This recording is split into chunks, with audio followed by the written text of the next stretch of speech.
sa Alcampor, parang ganun. Ito ilalagay nyo lang sa closet nyo, sa ilalim ng damitan nyo, or sa aparador nyo, sa karton, or sa cabinet nyo, lagay nyo doon. Sa mga shoes, pwede. Pwede. Bahala ka. Kung saan ang parte ng bahay mo gusto mong bumango, ilagay mo to. Naka-discount sale yan. Ayan yung link, ilalagay ko. Pag kursunado nyo i-check out, ginahabang mura pa. Bilisan mo.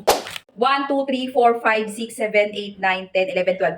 Apat. 4 times 12. Ilan yun? Bahala na kayo magkwenta. Pero 12 times 8 lahat yan. Ayan. Apat. Tapos ito, apat din. Naka-discount sale, be. Ito pang isa. Unboxing, saka flexing na tayo para isang hakot na lang. So, ayan siya. Wait lang. Okay? Ayan yun naman.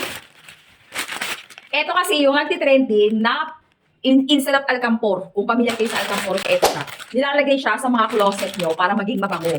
So, dalawang scent yan, napili ko. Itong isa namang Sakura. Guys, sobrang bango nito. Pakita ko lang sa inyo yung pinaka-appearance. Buksan ko lang siya. Grabe.